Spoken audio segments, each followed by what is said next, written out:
Okay, now let's move to the GRACE satellite data and see how we're doing.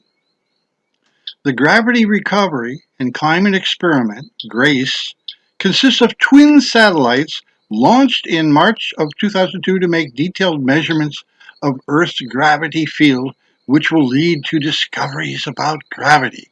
Sounds so dramatic. This report presents two such discoveries, which provide additional confirmation of the prediction that object surface temperature increases gravitational force, originally discovered with lunar laser ranging and lunar orbit perigee data back in 2011. First, comparing 13 years of Grace Ocean data, subtracting the coolest month, January, from the warmest month, July, in the Northern Hemisphere, Grace showed greater gravity in the Northern Hemisphere when warmer, hello, and decreased gravity in the Southern Hemisphere when cooler. I wonder why. Second, the product moment correlation of the average Grace ocean gravity measurements and ocean surface temperature over the available latitude data range was 0.697. If you square that, suggesting that about one half, 49%, of Grace gravity measures in fact reflect ocean surface temperature as predicted. If about half of Grace gravity measurements reflect nothing more than ocean surface temperature, one might ask, what the other half is measuring. Is it just noise or garbage or what? The present results may be rather embarrassing to the general relativity wizards who solved equations to design, build, and launch the twin satellites. In summary, this report doubles the empirical data set supporting the hypothesis that increased surface temperature increases gravitational forces between objects. We have one, lunar laser ranging, two, the lunar orbit perigee, three, and in this report, seasonal temperature during Grace gravity ocean measurements, and four, the correlation with the ocean surface temperature measured by an independent source indicated here. The hypothesis originated from a law of motion based upon binary mechanics fundamentals.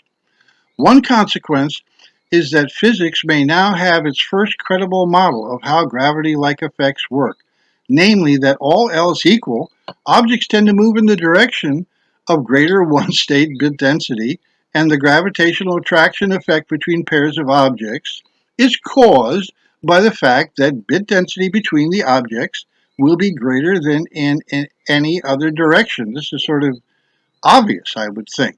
Surface temperature enters the picture since it relates to the amount of one-state bits an object will radiate from its surface, affecting bit density between the objects. Einstein was correct to assert that gravity was not a primary force, in agreement with binary mechanics.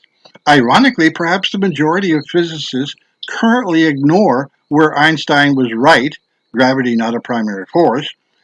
Fortunately, where Einstein endowed mass with miraculous abilities to curve space-time can be easily fixed. Thank goodness. That is, inertial motion tends to proceed in the direction of greatest quanta density based on relatively simple underlying physical mechanisms of motion. Now let's talk about the LIGO gravity wave mechanism. A gravity wave observed at LIGO may provide experimental confirmation of two major results of binary mechanics. First, that objects tend to move toward regions of higher vacuum energy density. And secondly, light speed in vacuum decreases at reduced vacuum energy density. This paper outlines how the binary mechanic model of gravitational effects and the landmark light speed discovery may fully account for the LIGO gravitational wave data. Let's look at the LIGO gravitational wave mechanism and detection. According to General Relativity, the physical mechanism is undefinable. Why? The physical mechanism of gravitational waves is undefinable with continuous spacetime math, which requires the impossible. namely infinitely small space-time curvature devices. However, with binary mechanics, the physical mechanism is that involves vacuum energy density fluctuations. As far as detection goes, the interferometer arm length change is thought to occur according to general relativity. In binary mechanics, we believe what is actually happening is that density changes alter light speed. The LIGO story emphasizes an important theme, namely, focus on reported methods and data, since theories of the principal investigators may be relevant or irrelevant. Here is the basic Michelson interferometer. A laser sends a beam which goes to two mirrors, is split and goes to two mirrors and comes back to a detector, and light speed changes are detected as a coherence change at the photodetector shown down here. According to binary mechanics, if vacuum energy density increases in one arm, light speed increases. And if vacuum energy density decreases in one arm, light speed decreases slightly, which would result in your coherence change at the photodetector. So as a gravity wave comes on in some direction here, affecting the two arms differentially, we're going to see energy density changes, increase or decrease, which could be detectable. Analysis of energy quanta distributions among spatial objects called spots revealed two quantum level phenomena related to gravitation: dispersion and concentration of energy quanta. First, in a lower energy density range, spots with multiple energy quanta dispersed or lost energy which was distributed to spots with initial lower, even zero energy content. Second, at higher energy density, spots concentrated energy more than expected by random distribution. In brief, quantum analysis of spatial distribution of energy and or mass identified two mechanisms which disperse or concentrate energy probably relevant to gravitational phenomena. A third mechanism, which we've already covered, was the effect of surface temperature on gravitation reported previously.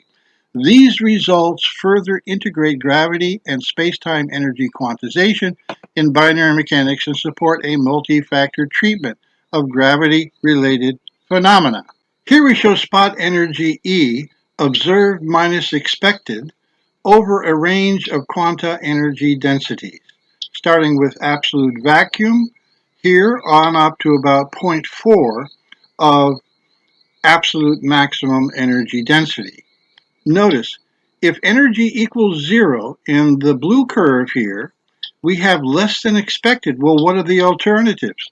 It means that energy is being dispersed to spots which otherwise would have zero energy in them. Now, look at the purple curve. Here we have energy equals 1 greater than expected. This shows concentration of energy. So we have dispersion of energy and concentration of energy, and some other interesting details here for the other energy levels equal 2 and equal 3. Here we show energy dispersion in terms of the standard deviation in the proton and electron bit cycles. And we see that starting at BMLS tick 0, the spread or standard deviation of these, all of these, increases and reaches a stable point rather quickly in about 100 ticks. Here we have baryogenesis, which is nucleons per spot cube.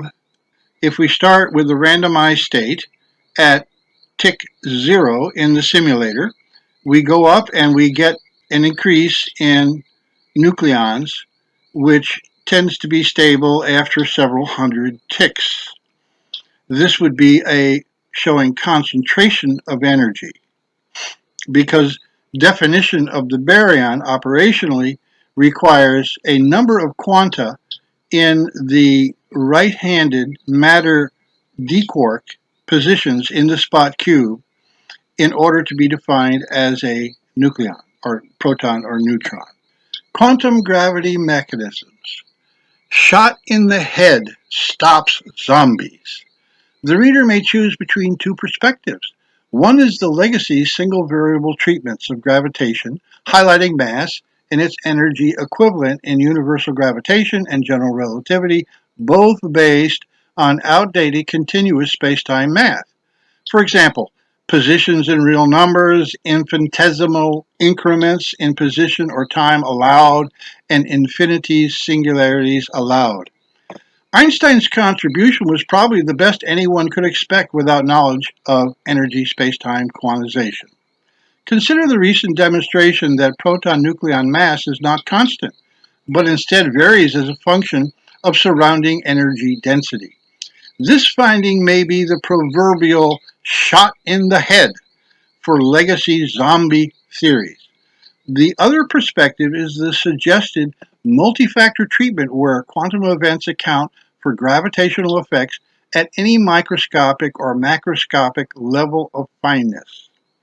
The legacy alternative has been routinely qualified with statements like gravitational effects are too small to be considered at the quantum mechanics level of fineness, close quote, resulting in a perhaps artificial barrier between 20th century quantum mechanic notions and gravity as observed at macroscopic levels. With space-time energy quantization in 21st century physics, this gap or barrier between quantum and macroscopic effects may be eliminated with further development of the suggested multi-factor approach to gravity. We don't knock Einstein here. Einstein, in fact, is exonerated. He did the best he could without knowledge of space-time energy quantization. Don't pile on to Einstein. What else could he do at that point in time?